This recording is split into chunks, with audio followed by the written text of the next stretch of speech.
52 রানে আউট হওয়া লিটন দাস থামলেন 126 রানের মহাকাব্যিক ইনিংস খেলে। প্রথম টেস্টে লিটন দাস স্লেজিং করেছিলেন মোহাম্মদ রিজওয়ানকে। দ্বিতীয় টেস্টে অবশ্য লিটন চাইলে ধন্যবাদ দিতেই পারেন পাকিস্তানি উইকেট কিপার ব্যাটারকে, কারণ রিজওয়ান যদি রিভিউয়ের ব্যাপারে ঠিকঠাক পরামর্শ দিতেন তার অধিনায়ক শান মাসুদকে, তবে সেঞ্চুরি তো দূরে থাক, মাত্র 52 রানেই মাঠ ছাড়তে হতো লিটনকে। খেলা তখন 63তম ওভারে। খুররাম শেহজাদের বাউন্সার, ব্যাটে বলে ঠিকঠাক করতে পারেননি লিটন দাস, তবে তার ব্যাটিং গ্লাভসে বল লেগে জমা হয় রিজওয়ানের উইকেট কিপিং গ্লাভসে। জোরালো আবেদন করেও আম্পায়ার সাড়া দেননি তাতে। অধিনায়ক শান মাসুদ রিভিউয়ের ব্যাপারে পরামর্শ চাইলে ক্যাচ নেওয়া উইকেট কিপার রিজওয়ানের পক্ষ থেকে সাড়া মেলেনি।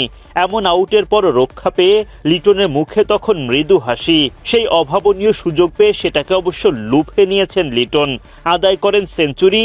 শতক হাঁকানোর পরও দলকে নিয়ে গেছেন বহু দূরে। লিটনের সেঞ্চুরির আগে অবশ্য বাংলাদেশ ছিল মহাচাপে। শনিবার সিলেট আন্তর্জাতিক ক্রিকেট স্টেডিয়ামে সিরিজের দ্বিতীয় টেস্টে মুখোমুখি হয় বাংলাদেশ ও পাকিস্তান। টস জিতে নাজমুল শান্তদের আগে ব্যাটিংয়ে পাঠান শান মাসুদরা। এই টেস্ট দিয়ে লাল বলে অভিষেক হয় তানজিদ তামিমের। বাংলাদেশের পক্ষে ইনিংস শুরু করতে নামেন তামিম ও মাহমুদুল হাসান জয়।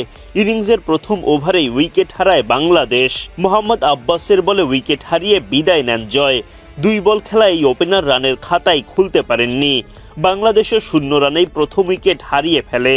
আরেক ওপেনার তানজিদ তামিম ওয়ানডে মেজাজে খেলতে থাকেন। তামিমের দেয়া একটা ক্যাচ লুফে নিতে গিয়ে মাথায় চোট পান পাকিস্তানি পেসার হাসান আলী। স্ট্রেচারে করে মাঠের বাইরে নেওয়া হয় তাকে, তবে গুরুতর কিছুই ঘটেনি। দ্রুতই মাঠে ফেরেন হাসান আলী।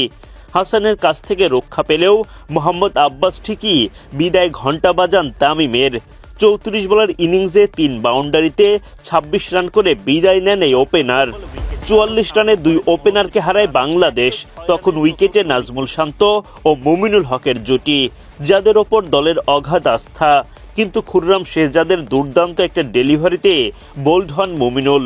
ফলে শান্ত মুমিনুলের জুটি 19 রানের বেশি গড়ায়নি। 63 রানে 3 উইকেট হারায় টাইগাররা। নাজমুল শান্ত ও মুশফিকুর রহিম মিলে দলের ইনিংস মেরামতের চেষ্টা চালিয়ে যান। তাদের 43 রানের জুটি ভাঙে নাজমুল শান্তর বিদায়ে। মোহাম্মদ আব্বাসের বলে উইকেট হারানো শান্ত করেন 29 রান। 106 রানে চতুর্থ উইকেট হারায় বাংলাদেশ। মুশফিকুর রহিম 23 রানের বেশি করতে পারেননি। খুররাম শেহজাদের বলে এলবিডব্লিউর ফাঁদে পড়েন। শেহজাদের বলে উইকেট হারান মেহেদী হাসান মিরাজ। 116 রানে 6 উইকেট হারায় বাংলাদেশ। লিটন দাস দলের হাল ধরেন, সঙ্গী হিসেবে পান তাইজুল ইসলামকে। তাইজুলকে সঙ্গে নিয়ে 60 রানের জুটি গড়ে তোলেন। 40 বল টিকে থেকে 16 রানের অবদান রাখেন তাইজুল। টেলেন্ডারদের সঙ্গে নিয়ে দ্রুত রান তুলতে থাকেন লিটন দাস। দাপুটে ব্যাটিং করা লিটন তুলে নেন 50। অষ্টম বাংলাদেশি হিসেবে স্বীকৃত ক্রিকেটে স্পর্শ করেন 20,000 রানের মাইল ফলক। লিটনের এমন দুর্বার ব্যাটিংয়ে বাংলাদেশ ধীরে ধীরে এগিয়ে যেতে থাকে, যদিও এক প্রান্ত থেকে সঙ্গীদের হারাতে থাকায়